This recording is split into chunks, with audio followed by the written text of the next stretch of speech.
Bonjour, vous êtes sur 3DS, votre émission qui vous accompagne pendant la semaine pour l'étude de la leçon de l'école du sabbat.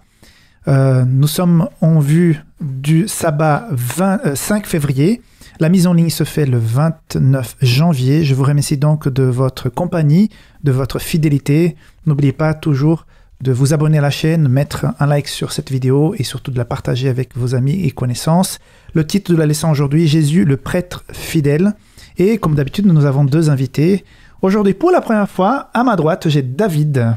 Bonjour Ixon. David, peux-tu te présenter rapidement? Alors David Redoute-Maé, je suis étudiant à la faculté de théologie à Collonges-sous-Salève. Et c'est un plaisir pour moi d'être avec chacun d'entre vous. J'ai pas encore eu toi dans ma classe de communication. Hein? Pas encore. Ouais. Ce sera pour bientôt, j'espère. Ok, il faut être correct ici aujourd'hui, autrement je vais voir pour mes notes. Très bien, très bien. Suzanne, déjà une habituée. Je crois que c'est la troisième fois, en effet. Voilà, donc Suzanne Jacquet. Je suis d'origine suédoise, anglaise. J'habite en Suisse depuis une trentaine d'années. Je suis traductrice et par ailleurs, j'ai 3 grands-enfants et un mari suisse romand. Et également, je suis active dans l'église de la Linière. À Gland. Oui, c'est ça. Super, merci beaucoup de votre présence. Je voudrais aussi vous rappeler que 3DS est désormais disponible sur Spotify. Il faut aller chercher donc le compte Espoir Média sur Spotify. Vous allez trouver toutes nos émissions dans 3DS. Je voudrais donc vous inviter à regarder donc la leçon de cette semaine parce que 3DS commence maintenant.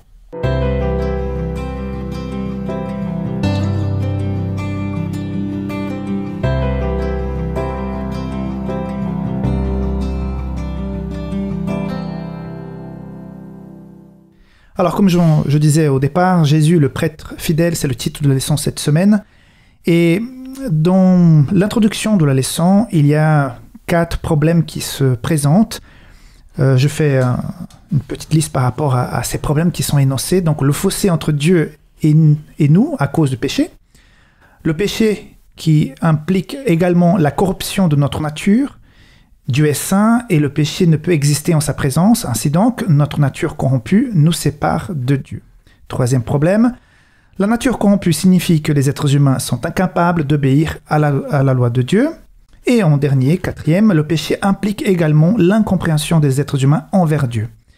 Donc, la leçon de cette semaine a pour objectif d'identifier tout ce que le Père et le Fils ont fait pour régler ces 4 problèmes. Donc, c'est la situation de l'humanité actuellement. Alors, comment l'action dans la prêtrise de Jésus peut nous aider par rapport à ces 4 problèmes qui sont posés au départ? Pour démarrer cette discussion, est-ce que vous auriez, par hasard, dans vos souvenirs, par rapport à votre enfance, à votre jeunesse, un exemple lié à l'obéissance? Est-ce que à un moment donné, vous n'avez pas été très obéissant quand vous étiez plus jeune, et tout à coup, vous avez compris que les conséquences de cette désobéissance, elles étaient quand même assez graves, assez importantes. Est-ce que ça vous a fait réfléchir? Pour nous mettre dans le bain par rapport à l'obéissance, qui veut commencer? Honneur d'abord aux dames. D'accord. Alors moi, la première chose qui m'est venue à l'esprit, c'était lors d'une sortie piscine avec l'école, on allait chaque semaine, et il y avait les grands panneaux qui disaient qu'il ne fallait pas courir au bord de la piscine parce que ça glisse. Et je connaissais ces panneaux et puis les profs le rappelaient chaque fois aussi. Mais il y a eu une fois où on s'est mis à jouer avec quelqu'un et puis en courant au bord de la piscine, j'ai glissé.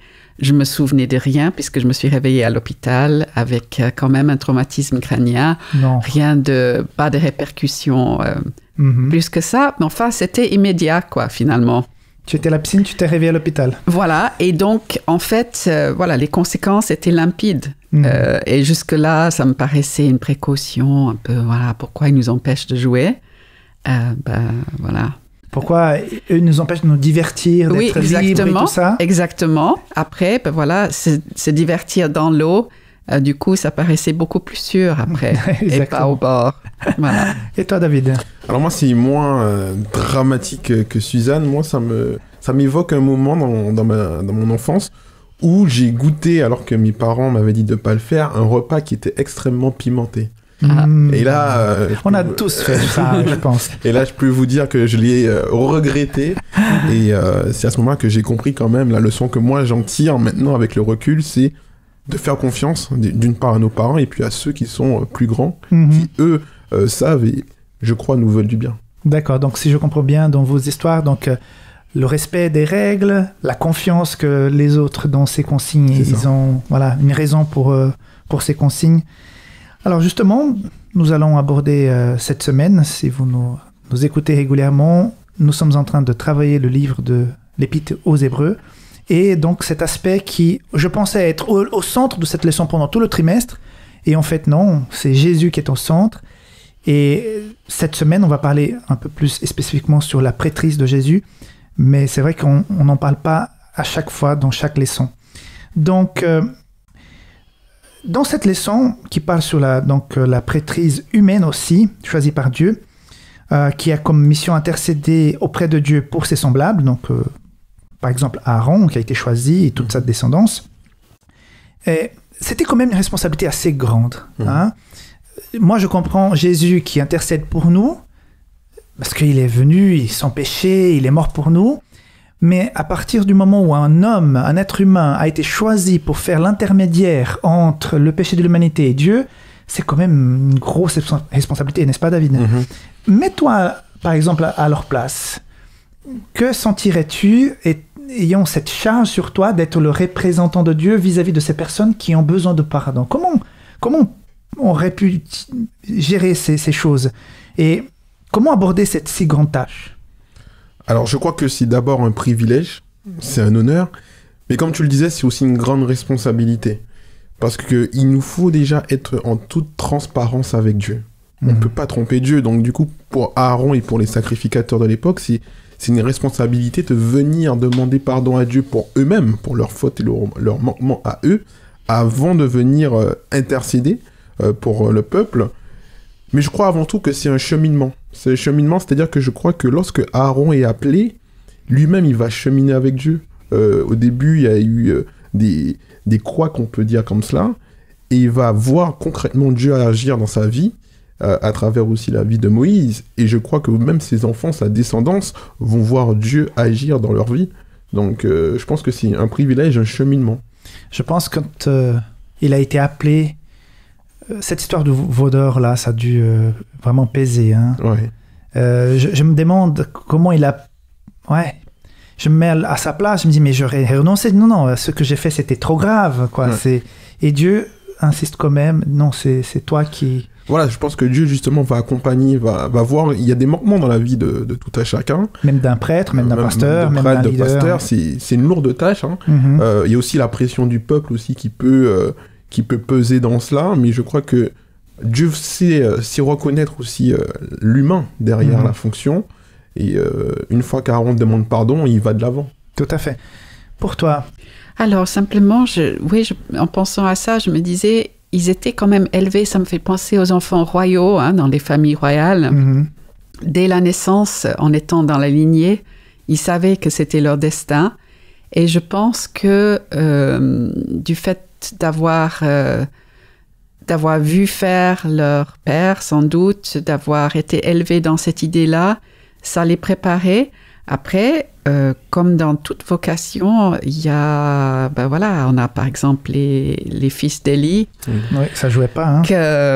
Il n'a pas réussi à transmettre le respect et la passion de ce sacerdoce. Et ils ont fait un peu n'importe quoi, mais comme quoi ça peut arriver de toute façon, que quelqu'un refuse le destin qui lui est proposé. Et puis certains qui, au milieu de la route, se rendent compte que ça ne correspond pas dans la pratique de la prêtrise, finissent par abandonner. Il vaut mieux être très honnête et dire, voilà, ça ne me correspond plus, que insister, comme les enfants d'Élie ont insisté parce qu'il y avait des bénéfices financiers, matériels qui les intéressaient. Mais... Ça demande beaucoup d'humilité aussi, reconnaître que finalement, il vaut mieux s'arrêter. Oui, tout à fait. Suzanne, dans 1 Pierre 2,9, justement, il y a ce verset qui est vraiment très connu. Il est dit que nous sommes aujourd'hui un sacerdoce royal, c'est-à-dire, en quelque sorte, nous avons un rôle de prêtre auprès de nos semblables. Comment est-ce que tu comprends cette tâche en tant que, voilà, tu es membre d'église engagée, mais avant tout, tu es chrétienne. Est-ce que tu te sens prêtresse, on dit, hein, prêtresse. Oui, alors, disons que moi, vraiment, je l'ai relu encore, cet extrait de verset dans son contexte, où il parle de la vocation de 4 manières différentes. Hein. Donc, c'est une lignée choisie, un sacerdoce royal, effectivement, une nation sainte, donc mise à part, un peuple que Dieu s'est acquis.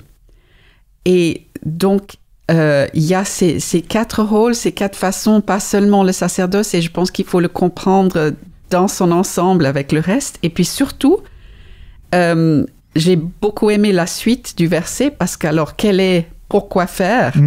Eh bien, c'est clairement dit, pour que vous annonciez les hauts faits de celui qui vous a appelé des ténèbres à son étonnante lumière. Et ça, c'est vraiment un des beaux versets qu'on connaît souvent, hein? Mais des fois, on le détache de ce qui vient avant. Donc, ça va ensemble, que le rôle, pour moi, c'est vraiment annoncer les hauts faits de celui qui... Voilà, donc c'est vraiment tout simplement dire ce que Jésus a fait pour nous. Et à partir de là, ça met tout de suite la chose dans une autre perspective. Et puis, il enchaîne en disant, avec ces contrastes dont il y en a tellement dans le livre d'Hébreux, vous qui autrefois n'étiez pas un peuple, vous êtes maintenant le peuple de Dieu. Vous n'aviez pas obtenu compassion, vous avez maintenant obtenu compassion. Donc, il insiste là-dessus, et pour moi, ce sacerdoce vient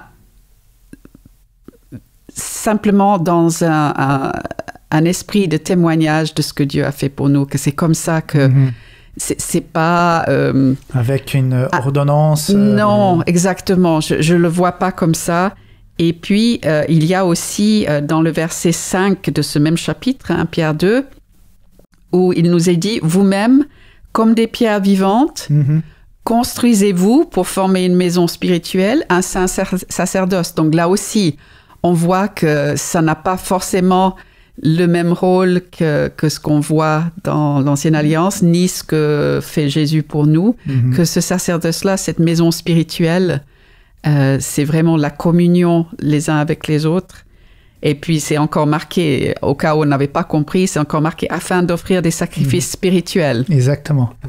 Agréés de Dieu par Jésus-Christ. Donc, à la fois, le fait que c'est royal, on va retrouver plus tard encore ce thème d'être prêtre et royal, mais c'est surtout, ça veut dire que c'est royal parce qu'on est héritier.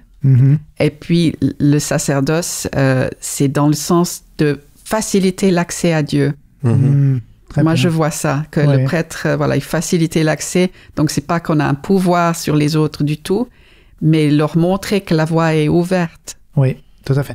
Donc, si je comprends bien, si je reprends ce qui vient de dire Suzanne, David, quand on est engagé dans l'évangélisation, dans le témoignage, on est, entre guillemets, des prêtres. Exactement. En fait, je rejoins Suzanne, on est tous appelés à témoigner.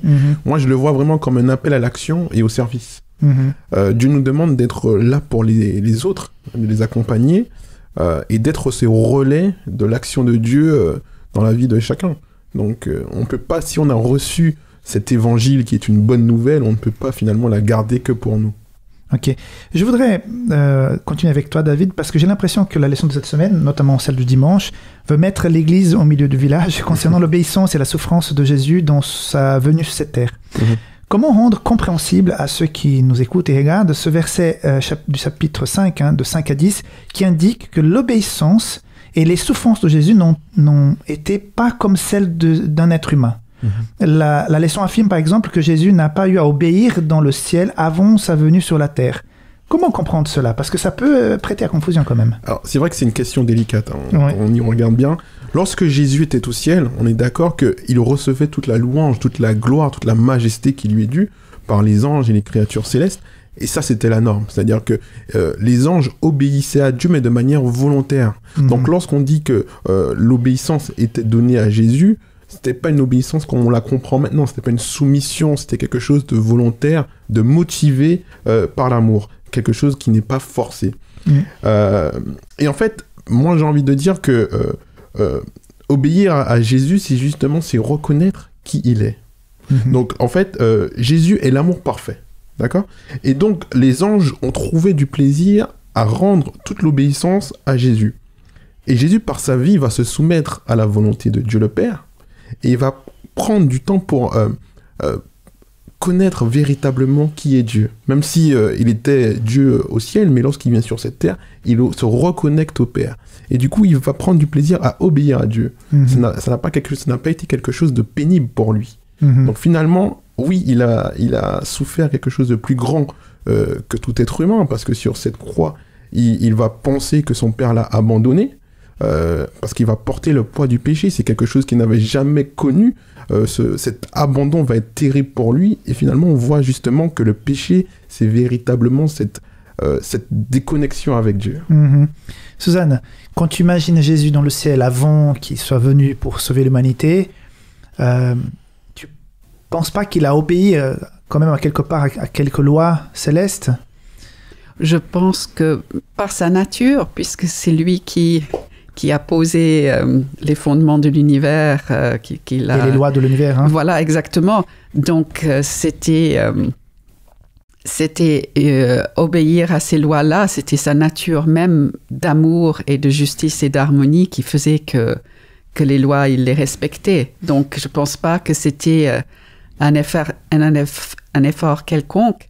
Et c'est aussi dans ce qu'il a essayé, quand il a essayé d'expliquer à nous par rapport à être les vignes, le cep, les branches, les sarments, tout ça, il nous invite à retrouver avec lui ce genre d'obéissance possible en étant connecté. Parce que, encore une fois, l'arbre ne fait pas d'effort pour fleurir, c'est parce qu'il y a la sève et il y a le tronc et les racines et tout ça.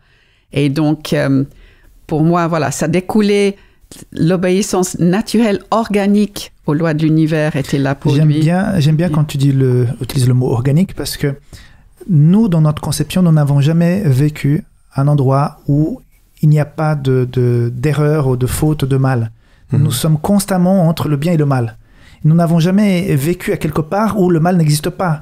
Là où le mal n'existe pas, on peut dire qu'il n'y a pas d'obéissance parce que tout est fondé sur l'amour. Mais nous, on a de la peine à comprendre ça. On n'a jamais vécu.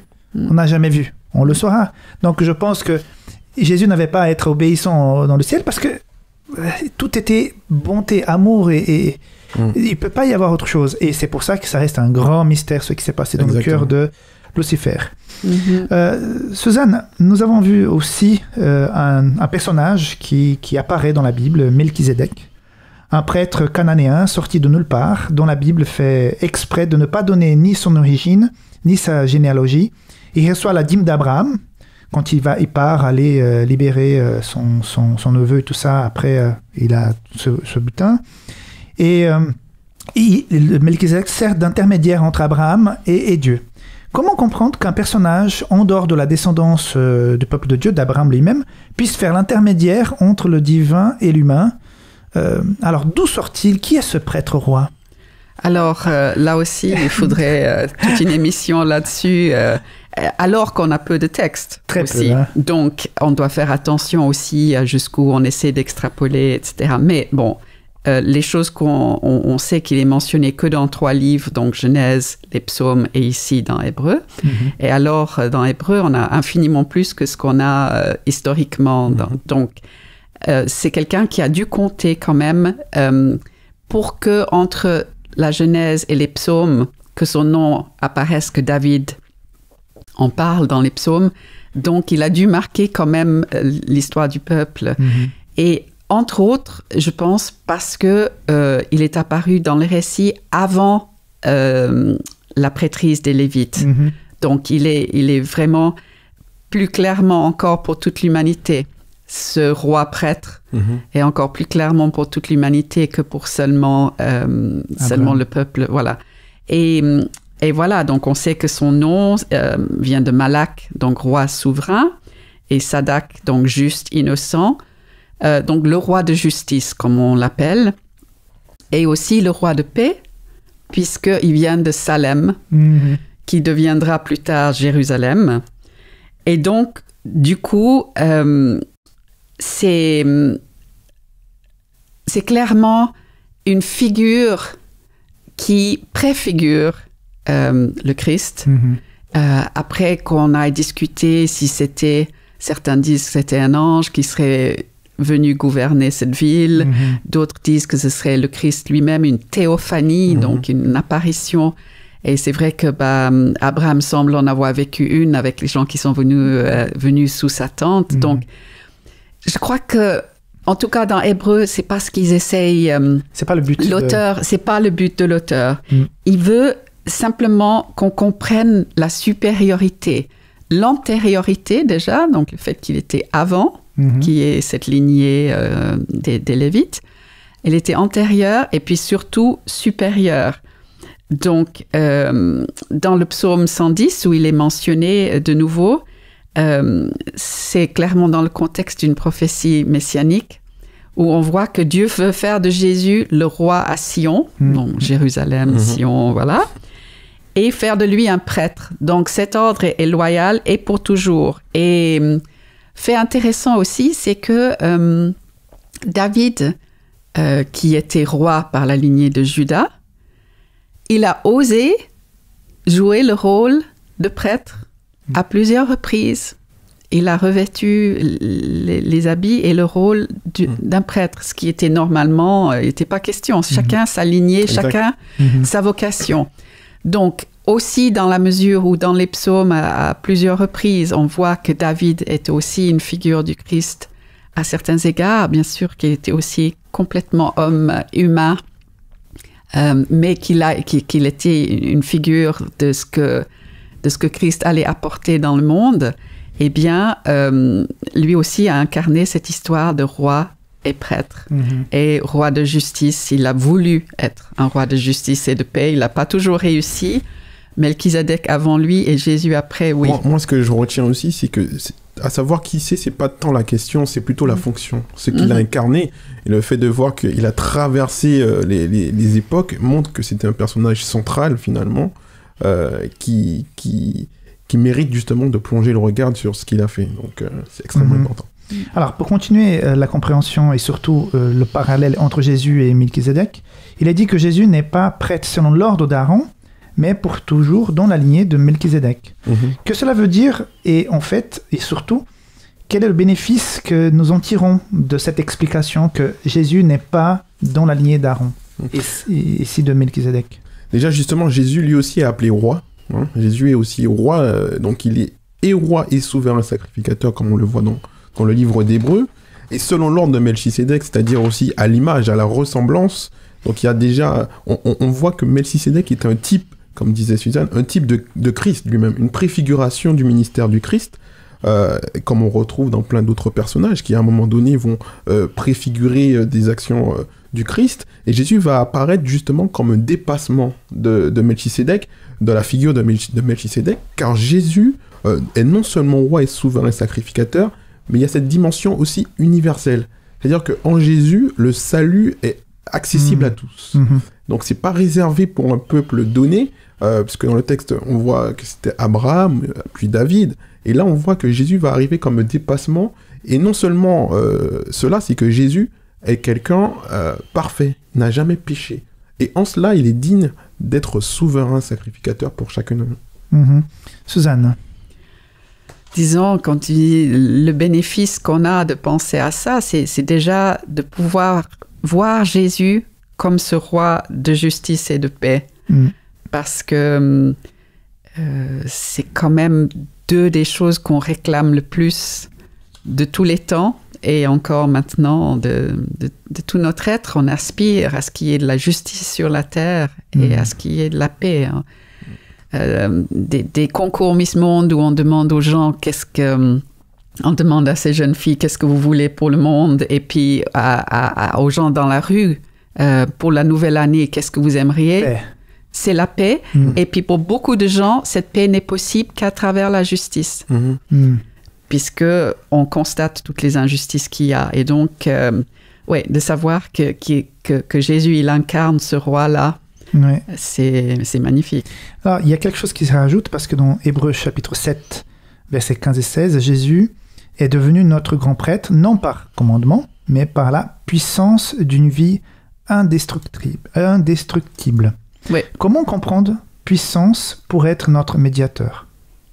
D'où vient cette puissance? Alors, là aussi, j'ai envie de dire, ça vient de son être, ça vient de sa nature intime, qui est la même puissance qui a fait, avec sa seule parole, exister le monde. La création. Voilà. Eh bien, elle est là pour nous, à disposition, pour une récréation, pour une réconciliation, et donc, le fait qu'il soit devenu grand prêtre comme ça, puissance indestructible, d'une vie indestructible, c'est beaucoup aussi pour insister sur le fait que les prêtres eux-mêmes, dans cette lignée, elle était toujours interrompue par la mort. C'était une prêtrise à vie, mais cette vie, elle prenait fin et il y avait quelqu'un d'autre. Mais là, la mort n'a pu interrompre sa prêtrise, n'a pu le retenir captif, et donc sa résurrection a confirmé encore qu'il était indestructible. Voilà, exactement, que cette puissance de vie l'était. Et puis, comme dans Romains 6:9, où il nous est rappelé qu'il ne peut plus mourir parce que la mort n'exerce plus sur lui sa maîtrise. Donc, puisque justement la prêtrise, c'est à vie, sa résurrection garantit que ça continuera sans interruption. Et puis, c'est donc cette prêtrise permanente que cette puissance de vie lui permet. Et puis, et c'est comme ça que dans le chapitre le 7, 23 et 25, disent à cause de ça, il a le pouvoir de sauver complètement ceux qui s'approchent de Dieu par lui. Et ça, c'est encore, c'est insister le pouvoir de sauver complètement. Parce que la prêtrise humaine ne sauvait pas complètement. Ça allait jusqu'à un certain point. Mais lui, voilà, donc comme Melchizedek, c'était une vie sans fin, donc indissoluble. Voilà, et donc de même, Jésus, il a cette capacité de sauver complètement et pour toujours. C'est bon. Et toi, qu'est-ce que t'en penses? Moi, ce que je retiens dans ce que tu dis, Suzanne, c'est vraiment... Parce qu'on insiste souvent sur la vie de Jésus et sa mort à la croix, mais sans la résurrection, il n'y a pas d'évangile, finalement. Et c'est ce que Paul dit aussi. Oui. La résurrection montre que sa prêtrise dure dans l'éternité. Et c'est par sa résurrection qu'on a l'assurance que nous aussi, nous serons ressuscités, que nous pourrons vivre pour l'éternité. Donc, c'est un élément qui est clé, je crois, et qui montre que, à ce jour encore, Jésus est prêtre dans le sanctuaire. Dans Hébreux 7 toujours, du verset 20 à 22, il est question d'un serment. Un serment, c'est un engagement solennel, comme fait les présidents, les médecins, les juges. Quelle est la différence entre un serment et une promesse? Le Seigneur ne regrette pas son serment. Pourquoi? Alors, effectivement, comme tu dis dans le texte d'Hébreux, il y a un serment, c'est clair. Comme tu le disais, un serment, c'est un engagement solennel. D'accord? La différence entre serment et une promesse, c'est que le serment vient appuyer, vient attester. D'autorité, de pouvoir. Voilà, et j'ai envie de dire, ça vient limite concrétiser la promesse qui est faite. Et on remarque que le serment est pris généralement devant des témoins. Ce qui rend ce serment irrévocable. Et lorsque c'est Dieu lui-même qui prend ce serment, c'est une mesure encore plus grande, supérieure, parce que Dieu est motivé par l'amour et pour le bien de chacun d'entre nous. Donc c'est en cela, pour moi, le serment, il va plus loin que la promesse. Il y a des belles promesses dans la Bible. Oui, il y a... Mais les serments sont plus puissants, c'est ça? Mais en tout cas, déjà, en fait, un peu plus en avant, dans le chapitre 6, on a lu à haute voix dans notre église la semaine passée quelques chapitres. Et puis, j'ai eu la chance de pouvoir lire le chapitre 6 où il parle justement de ça. Et puis... l'auteur dit que voilà, Dieu a voulu donner un serment, comme on jure par plus grand que soi, ben, il n'y a pas plus grand que Dieu, donc il jure par lui-même. Et il insiste en disant, il a donné aux héritiers de la promesse, donc tous ceux qui, voilà, une preuve supplémentaire, comme tu disais, de ce caractère immuable de ses décisions. Donc on peut avoir confiance, vraiment, doublement. Il intervient par un serment afin que par ces deux choses immuables, donc qu'il n'y ait pas de doute, qu'il n'y ait pas le moindre la petite crainte que peut-être qu'il reviendra sur ça. Non. Dans lesquels il est impossible que Dieu mente. Il le dit encore dans le chapitre 6. Donc, il est impossible que Dieu mente. Et puis, alors, surtout, il dit qu'à cause de tout ça, afin que nous ayons un puissant encouragement. Et ça, je trouve que c'est vraiment, voilà, nous, dans le refuge, a été de nous attacher à l'espérance qui nous a été proposée. Mais voilà, un puissant encouragement par ça. Le fait que Dieu se donne la peine de donner cette double assurance, quoi. Moi, ça me fait penser, quand Jésus est dans les eaux du Jourdain, il y a cette voix qui se fait entendre, tel un serment, finalement. Voici mon fils. Donc Dieu déclare encore une fois, et là encore, dans le texte d'Hébreux, il y a une déclaration. Tu es prêtre à la manière de Melchisédek, encore une fois. Donc c'est vraiment pour appuyer, pour attester, pour qu'il n'y ait pas de doute, finalement. Et dans la parole de Dieu, il y a une puissance. La parole, comme tu disais tout à l'heure, elle a été responsable de la création de toute l'humanité. La parole de Dieu, Jésus l'incarne. Et quand Dieu fait un serment, c'est la même parole qui a créé, c'est la même parole qui a annoncé que son Fils était là pour le salut de l'humanité. Donc, quelque part, cette parole, quand elle nous est adressée, et je m'adresse aussi à ceux qui nous regardent, nous écoutent, quand vous lisez la Bible, quand vous étudiez, quand vous recevez une parole de Dieu dans votre vie, faisons confiance, parce que, en tout cas, j'ai déjà ressenti dans ma vie que quand la parole, elle peut rentrer dans mon cœur, elle fait son effet. Il y a cette puissance transformatrice. Parfois, on dit, mais je ne vais pas réussir, je ne vais pas pouvoir m'en débarrasser de telles mauvaises habitudes, de ce changement de cœur que j'ai besoin. Mais quand on permet que la parole de Dieu rentre et qu'elle fasse son travail, il y a une puissance.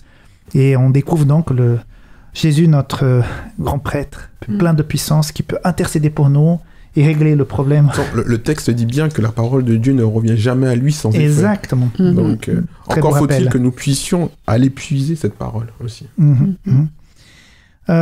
Suzanne, dans la pratique, de quelle manière le fait d'avoir Jésus en ce moment même comme notre grand prêtre céleste peut impacter ma vie de tous les jours? Parce que c'est vrai, l'imaginer au ciel en train d'intercéder pour nous, de revoir les noms et tout ça, c'est bien beau, mais dans notre vie actuellement, comment expliquer aux autres cette chance que nous avons d'avoir un intercesseur puissant?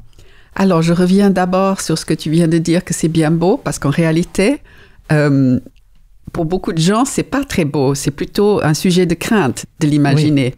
Parce que si on l'imagine comme là-haut, comme devant plaider avec le Père, un Père qui serait inflexible, qui serait difficile à émouvoir et que Jésus doit absolument présenter son sang et tout ça devant le Père pour que le Père dise « Ah, peut-être, oui. » Voilà, donc on a souvent plein d'images comme ça, quand même assez faussées du caractère de Dieu, alors que Jésus a tellement insisté « Si tu m'as vu, tu as vu le Père, etc. » Donc, déjà, je pense que pour qu'on le perçoive comme beau et efficace, son rôle dans le ciel, il faut se débarrasser de cette idée que lui et le Père seraient le good guy et le bad guy, comme on dit en anglais. Un qui est difficile et puis à émouvoir, puis l'autre qui est plus gentil avec nous. Donc déjà ça, dire qu'il est là-haut, en fait,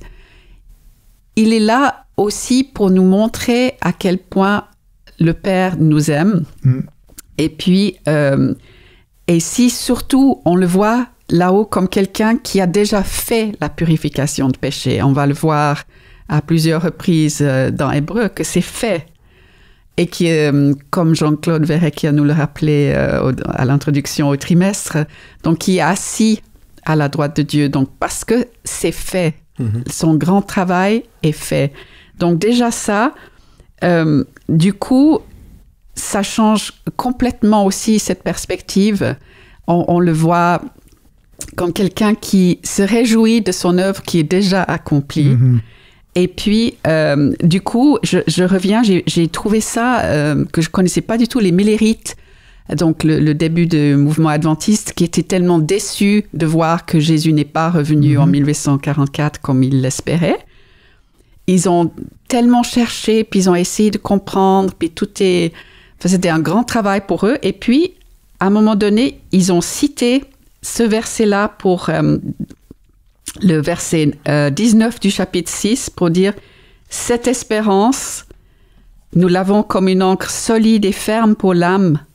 Elle pénètre au-delà du voile, là où Jésus est entré pour nous comme un précurseur, devenu grand prêtre pour toujours selon l'ordre. Mais enfin, pour dire à quel point, quand on peut trouver que ça va long, que Jésus ne revient pas encore, et puis eux, ils étaient en plein dans la première déception, mais on peut aussi, nos parents, enfin, on peut trouver que c'est long. Ils se sont accrochés en disant cette espérance-là que Jésus est passé à travers le voile et que c'est une encre solide et ferme. Ça fait du bien. Voilà. Alors, Jésus grand prêtre au ciel, ça t'évoque quoi? Moi, justement, j'ai déconstruit cette image de jugement comme quelque chose de mauvais, qui fait peur, parce que, je sais, le texte nous dit bien, il n'y a pas de condamnation pour ceux qui sont en Jésus-Christ. Et du coup, moi, je me réclame de cela pour dire, Jésus, tu vois que je suis pécheur, j'ai des limites, j'ai des manquements, mais je me cache derrière Jésus-Christ, et j'ai la conviction que lorsque Jésus plaide pour moi, que le Père accepte de me pardonner parce que le Père ne refuse rien au Fils. Donc c'est quelque chose qui me fait du bien, qui me rassure. Ce n'est pas une licence pour pécher, loin de là, mais justement, je vois cette intercession comme l'unique recours que je peux avoir devant Dieu pour venir en toute sincérité et sérénité en demandant à Dieu pardon, et au nom de Jésus, je suis pardonné. Ouais. C'est très important ce que tu viens de mentionner. Je pense que nous pourrions échanger un petit moment par rapport à ça. Ce regard que nous avons de peur parfois, de crainte concernant le jugement de Dieu. J'ai déjà rencontré plusieurs personnes qui avaient peur du jugement de Dieu parce que, à mon avis, déjà à la base, le regard qu'ils portaient sur Dieu était faussé. Et de voir Jésus grand prêtre, il n'est pas en train de se bagarrer avec Dieu pour pouvoir nous délivrer. C'est fait, comme vous venez de dire. Mais nous avons toujours cette crainte de, voilà, on va traiter mon problème, on va scruter ma vie, et j'ai fait plein de péchés, et il faut sortir de ça. Le péché est grave, il faut jamais se taire et dire que c'est pas grave, il faut vraiment aller rencontrer le Christ, mais je dis souvent, j'ai envie vraiment d'être jugé le plus rapidement possible par Dieu, parce que c'est un juge qui est droit, qui nous connaît, qui a déjà tout fait pour le salut de cette personne, mais il faut se présenter. Est-ce que tu as peur de te faire juger par Dieu? Est-ce que tu as déjà eu peur par le passé avant de comprendre que en fait, c'est la grâce qui va faire son travail? Je pense que oui, par moment. Déjà, on se juge soi-même assez souvent des choses. On peut se juger assez sévèrement sur des choses qu'on a faites. Ou alors, le regard des autres qui nous jugent nous donne un aperçu. On se dit, si déjà l'autre humain me trouve nul, voilà, exactement. Alors, à combien plus forte raison Dieu, etc. Donc, oui, je pense que ça peut arriver d'avoir des moments où on oublie qui est Dieu. Mais là, c'est à ce moment-là qu'il faut vraiment revenir à la parole, parce que la fameuse...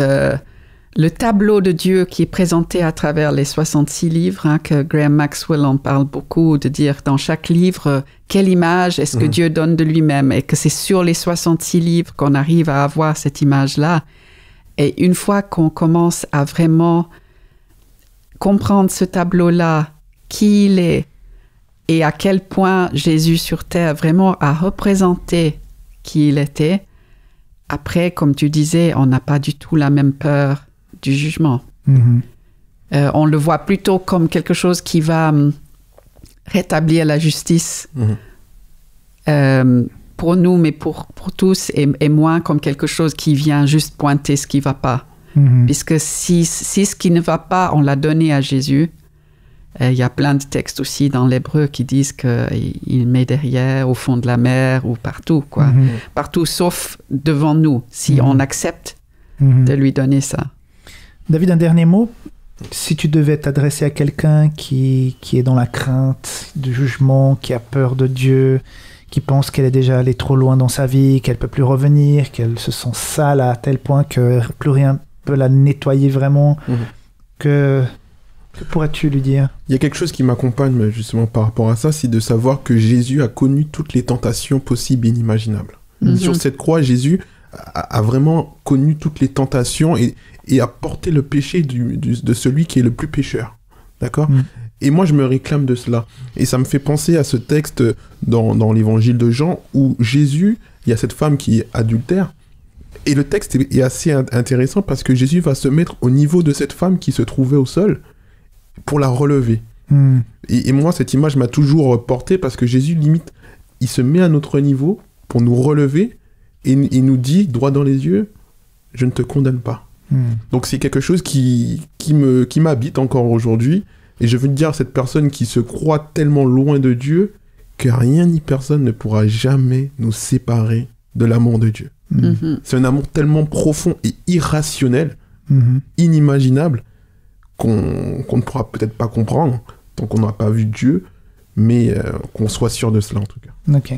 Un dernier mot aussi, Suzanne? Peut-être la suite de ce qu'il vient de dire dans le verset de Hébreux 4, 14, où tu as cité en disant, voilà, il n'est pas insensible à nos faiblesses parce qu'il a été soumis sans péché à ses épreuves. Et puis, il conclut, l'auteur, en disant, donc la conséquence de ça, c'est ce trône, c'est pas le trône de jugement qui doit nous faire peur, parce que c'est marqué, approchons-nous donc avec assurance du trône de la grâce pour obtenir compassion et trouver grâce en vue d'un secours opportun. Exact.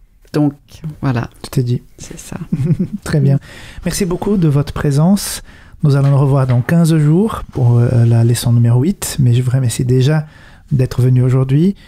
Vous qui nous écoutez ou bien que nous regardez sur Internet, merci beaucoup de votre fidélité. Je vous invite encore une fois, si vous n'êtes pas encore abonné, abonnez-vous. Si vous êtes nouveau sur Spotify, n'oubliez pas d'aller liker et mettre dans vos playlists nos émissions. Il faut tout simplement chercher Espoir Média dans Spotify. Si vous voulez aussi, vous pouvez nous faire un don pour soutenir Espoir Média. Nous avons une année 2022 avec beaucoup de projets et nous avons besoin de votre soutien. Donc, les coordonnées bancaires ou bien Donorbox apparaissent en bas de cette vidéo. Merci beaucoup de votre fidélité. Merci mes amis.